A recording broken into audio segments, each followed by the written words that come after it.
Good morning. My name is Joy Harrington. I am your host. Welcome to the Level Up Babe podcast. Today we're going to talk about 4 questions to bring back the spark. You know what I mean when I say bring back the spark? You know, when things are just feeling blah to you. Things aren't feeling exciting. They might be feeling mundane. Maybe there's even things that you have some churn or anxiety about. Or you're like, it just doesn't feel totally right to me, right? There are questions for you to ask to help you to get more in alignment, because what's really happening when you're feeling that way is that something is not feeling 100% a hell yes for you, right? It's not feeling a win for you. It's not feeling authentic. It's not feeling completely like what you actually want, and you know that deep down. And so you're feeling blah. When we start having energy leaks, and you know what I'm talking about when I say energy leaks, it's where you're like, it doesn't energize me. It doesn't excite me. I feel drained by this, like blah, blah, blah, blah. When you have those energy leaks, it's because you have things that are no longer aligned. They are no longer authentic. And it's not giving you what you actually truly want. And you know that deep down. And so you're not motivated to show up. You don't want to do it to show up. This has been a problem for me in my business many times, right? It's a problem for people. It ebbs and flows. And it's an invitation to change. It's an invitation to evolve. It's an invitation to start doing something different, because what you've been doing up until this point isn't going to keep working anymore. So when you're feeling energy leaks, you're no longer motivated. Here are the questions. I'm going to move you guys really fast. I have 4 questions for you to ask yourself to figure out where you're leaking your energy and where you can become more in alignment with who you are and what you want. Because when you are aligned with who you are, what you want, you are lit up, you are excited, you are motivated. If you are not excited, not motivated, not lit up, thank you for all the love, I see that, then you are not aligned somewhere. So you got to get back in alignment.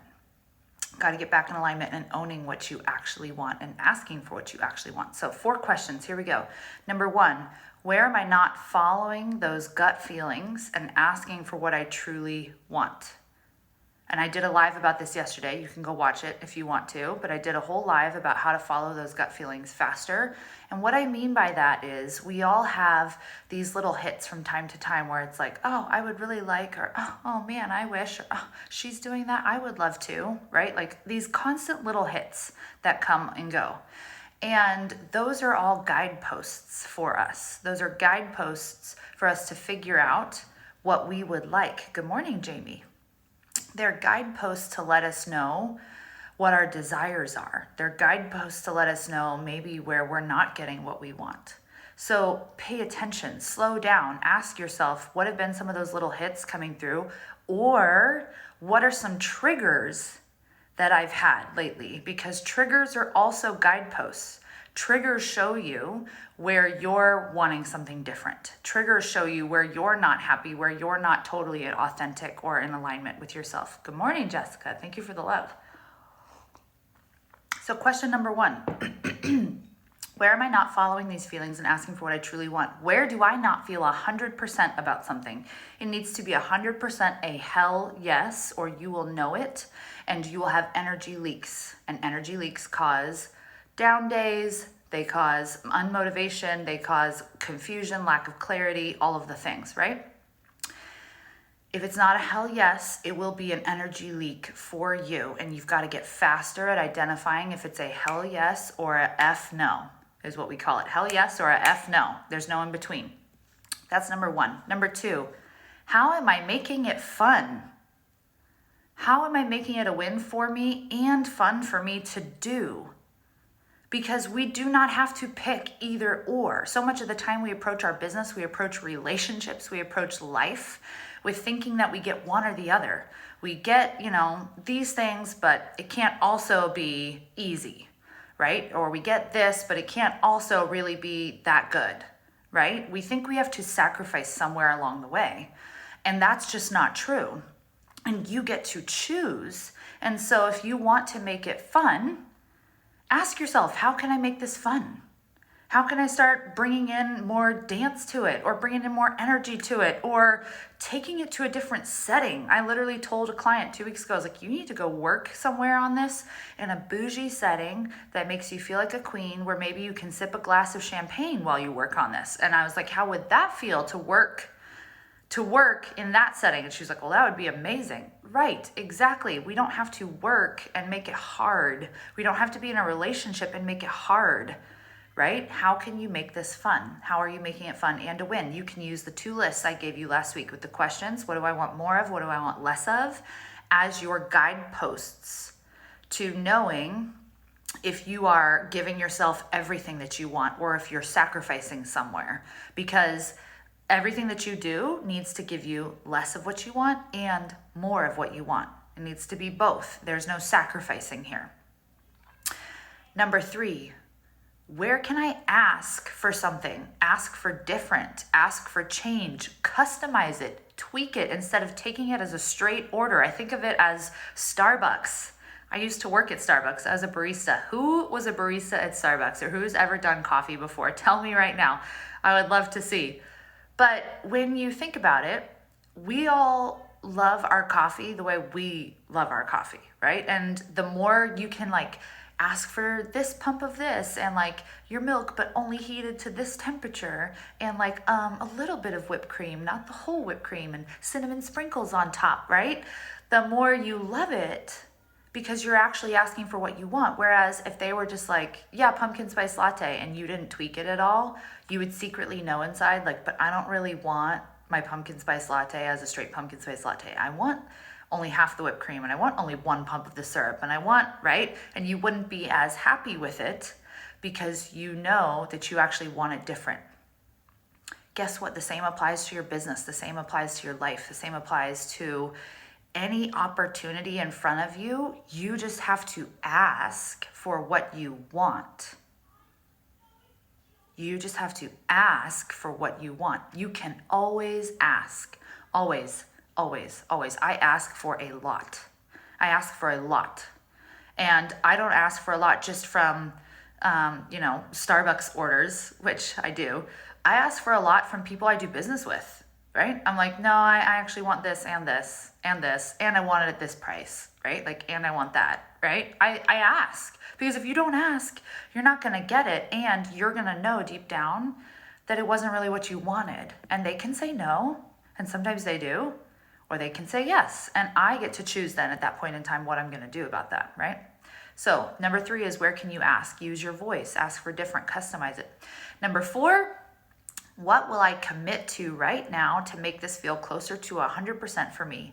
And you have 3 options. Here are your 3 options. You can change it, you can chuck it, or you can complete it. 3 C's for you. What will I commit to right now to make this feel closer to 100% for me? I can change it by asking for what I want. I can chuck it, say, forget it. It's off the list, it's off, I'm not doing this anymore. Or I can complete it. Some things, when I mean complete it, it means you need to bring it to a close. It might not be, you can't just chuck it, but you need to bring it to a close. And so create a plan to bring it to a close and bring it out of your life, out of your business, whatever it is. This is how you will bring that spark back, because you will feel more in alignment. You will feel more authentic. You will have a clearer vision, and you will have a lot less energy leaks. Remember, energy leaks are when you're doing things that aren't really lighting you up anymore. When you're doing things that you're not really excited about anymore. When you're doing things where you're I just don't even want to. I don't feel good about this. I'm not excited about this. That causes energy leaks. The more you close up those energy leaks by using these 4 questions, guess what? You're excited again. You're motivated again. You have vision again. You have clarity again. You don't have up and down days. If you've got up and down days, you've got a lot of energy leaks. You've got a lot of things that are in your life that you don't actually love, right? And you're just bringing them along because you have. You're just bringing it along because you have. So I'm going to repeat the 4 questions real fast as a wrap up, and then we will do questions. I see questions. So 4 questions to wrap it back up. Number 1, where am I not following those feelings and asking for what I truly want? The feelings, the gut hits of, oh, I really want that. Or, ooh, I'm really triggered by that, right? Triggers can do that too. So that's number 1. So where do you not feel 100% about something? It is not a hell yes for you. It has to be a hell yes. So that's question number 1. Question number 2, how am I making it fun? How am I making it a win and fun? Use the guideposts of it has to give you less of what you want and it has to give you more of what you want. Number 3, where can I ask for something? Where can I ask for different? Ask for change. Customize it. Make it customized to you and exactly what you want. Exactly. 0 compromise. Number 4, what will I commit to right now to make this feel closer to 100% for me? I can change it by customizing it. I can chuck it, get rid of it, or I can complete it, bring it to a close, and decide it's not going to be part of my life or business anymore. All right, go do those questions. Tag me in your Instagram stories because I would love to see what you're changing and how you're bringing your motivation back. And share this podcast with a friend if you loved this episode. And I'm going to answer some questions right now. And then I'll do a wrap up for the podcast because I saw some questions come through. How do you coach when you are struggling with your spouse? Beauty and health, 1010. Good morning. That's a great question. Can you clarify what do you mean? How do you coach? So, for example, I'm a coach, been a coach, and I was struggling with my relationship. You guys know this. And I was able to coach other people because that was separate than my relationship with my spouse. Does that make sense? Like, it wasn't the same thing. I'm not coaching them on relationship per se. I'm coaching them as a person. And then I had my own stuff that I was dealing with. You're always going to have your stuff that you're dealing with, even as a coach, right? And you have to be able to remove the two. You have to be able to have your business as like your business and then yourself as yourself. And when you're coaching, the best coaches take their stuff and remove it in the session, right? Like we come in with none of our stuff. We leave it at the door. But I know how hard it is to feel excited or motivated or aligned when you are struggling in your relationship. And so these questions will help you too, because I felt really heavy, right? I felt really heavy. I felt like I had no motivation. I felt like a lot of up and down days.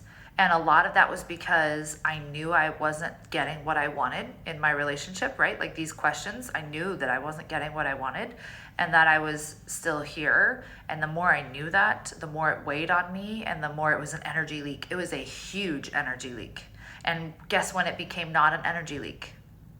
When I said, we have to end this, and we ended it. And he moved out. That's when all of a sudden it wasn't an energy leak and I felt so light. So effing light, okay? I don't know if that helps. I'm gonna scroll down to see if you asked me anything else. Glam Pam says, when you separated from your husband, did it feel aligned? I'm battling making that decision. So here's the thing. I couldn't stop thinking about it. I couldn't stop thinking about how I felt that's really what I needed. And it terrified me. So it was what I knew I needed, but it also scared me. So it felt aligned as in, I knew I couldn't keep doing what I'd been doing. I knew it was an energy leak and I knew I couldn't keep doing that. And that's what I needed, but it didn't feel aligned in the fact that it scared me. Like it scared the F out of me, right? I was terrified. And I had anxiety, right? So it's like feeling aligned is when you like know deep down, you just know deep down that that's what you have to do and that that's what you need. And it kept getting louder and louder and louder and louder. And the energy leak kept getting worse and worse and worse and worse. So here, I would have like up and down days. I would have some down days, and then I'd like get my motivation back and I'd like muscle through it, and then I'd be like fine for like a few weeks, and then the down days would hit again. I'd have some more down days, and then I'd muscle through it, and then I'd be like have motivation again for a few weeks, and then it would happen again. And what happened is that pattern got closer and closer and closer, and I had less days where I was able to muscle through it and have up days, and I had more just up, down, up, down, up, down, up, down, up, down, right? I couldn't keep it up. My down days kept coming faster and faster and faster. And so I knew that that's why. And so I just knew I had to do it. And I just knew that facing the fear was what was going to bring the answer. Like I was never going to get the answer that I wanted until I actually just faced the fear, because until that point, the fear had owned me. Marielle says, love this, gonna journal. Yay, tag me when you do. I wanna know. Your energy and sadness. Yep, I know. That's what I thought you were talking about. So use these questions to help you change something in your relationship and actually ask for what you want, because yeah, your energy and your sadness are your leaks right now, because you don't actually ask for what you want. And you don't have what you want, and you're not being authentic or using your voice in that way. When it affects your children, I know it affected mine too. It affected mine too. I have an almost 9-year-old and a 6-year-old, and they didn't know why they were spending some nights at a hotel with daddy and some nights at the house with mommy. And we just told them that sometimes that's what grown-ups do, right? Grown-ups have problems and they work things out, and they were totally fine, and we were always going to love them, and we were always going to be there for them, and none of it was their fault, right? And we trusted that us doing that was going to be better for them than us staying together and showing them that marriage or relationship looked the way that it had for us. Because I didn't want them to think that that's what marriage was, or that's what relationship was. I wanted them to see marriage and relationship as life-giving, as exciting, as fun, as being in love, right? So it requires a lot of faith and a lot of trust and a lot of prayer. And I'm sending you a lot of love right now. What if he isn't willing to work with me on this? That's a really hard place to be. First of all, I'm giving you a lot of love right now, and a big hug. That might be your answer, is what I would say. I know that that's not fun to hear, but that might be your answer. You have to decide what's a non-negotiable for you. You have to decide what you will or won't live without. You have to decide, and so here's your opportunity. You get to decide, are these non-negotiables for me, or can I change my stance and be happy with this? And you probably know deep down the answers to that. And so then your job is to not make either of you wrong or right for where you're at and what you both are capable of or willing to do. It is what it is, and you both get to be who you are, and then decide how to move forward. The questions. Number 1, where am I not following those feelings and asking for what I truly want? Where do I not feel 100% about something? What's not a hell yes in my life? Because that's an energy leak. Number 2, how am I making it fun? How am I making it a win and fun? You need to have both. So use your lists. What I want less of, what I want more of. Things need to give you both of those in order to be a win. 3, how can I ask for something and customize it? Instead of just taking things as they come, change them, tweak them, ask for exactly what you want. Number 4, what can I commit to right now to make this feel closer to 100% for me? I can change it, I can chuck it, or I can complete it, bring it to a close. All right, it feels terrifying. If it feels terrifying, then it's what we need. I agree. I 100% agree. All the big decisions, you guys, okay, this is what you need to understand. I started this podcast and I started my own brand in November of 2019 with no background, right? I had done some network marketing, but I was not a coach. Like I was not coaching. I don't have a college degree, all of the things. And everything that's happened in my life and the success that has followed and the impact that I've created has been because in the last, that's been like 2 years. I have made terrifying decision after terrifying decision after terrifying decision.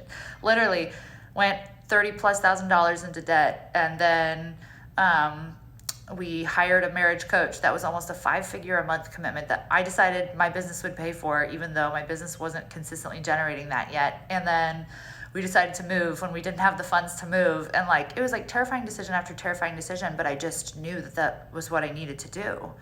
And that's why my life has changed so much in the last 2 years, like so much. So I love that. Yes, that's how I feel. It's like haunting me, but I'm in crippling fear about it. Yes, the fear is owning you until you face it. And your opportunity is to face it and realize that it's not real. Like realize that it's not a real scary monster in the closet. And that will be freedom to you. And guess what? That was the best thing for him. Because his biggest fear was that he would lose me. And so when we ended it and I was like, we're done, and he committed to being done himself, he also faced that fear himself. And that was freedom for him because he realized he could live without me, which is super healthy, by the way. And number 2, it gave him an opportunity to decide who he wanted to be and what his vision was and what his purpose was and what his mission was, no matter what, like with or without me. And he began to live that way and do that. And I was like, who the fuck are you? Like, I was like, oh my God, right? Like, this is what I've been wanting this whole time. My kids are older and they know a lot. They're devastated. And remember, the more you continue to drag it out, the more you continue that devastation, right? So giving them something clear instead of this like back and forth, up and down, will actually give them a place to grieve, to heal, to move on, right? Then the whole like back and forth thing just creates uncertainty. And they can feel that uncertainty. They can feel your energy leaks, right? And they know. Oh, thank you, Plantista. You're so welcome. You feel selfish and confused. It's not selfish to own your desires and to ask for what you want. Yay, Glam Pam, I'm so happy for you. Yeah, it described you and your husband. Yep. Oh, guys, I think it's common, honestly. I don't think it's just because we have a history with infidelity, right? From 6 years ago. I think it's common. I think relationships get to this point where they're not both growing together. And it can require some opportunities to introduce big change, because that's what brings growth. All right. I love you guys. I'm going to go close out this podcast. Thank you for being on today and asking me all the questions. I have 2 spots open for one-on-one coaching right now that I'm filling in the next 2 days. And then I'm not bringing one-on-one coaching back for the rest of the year. I might not even bring it back next year with all the big things going on. So if you want coaching with me, go fill out the link in my bio. I have an application there. We can hop on a call and chat, because I really do want to close out this year helping women step into their voice, into their purpose, into their mission in a feminine way, in a way that fills them up and lights them up and teaches them how to thrive, rather than like hustling it out and burning themselves out. You're so welcome. Thank you for being on She Discovered and Plantista. I love you guys. So if that sounds like you or anyone that you know, I would love to chat about coaching. I will see you guys later. Have a good day.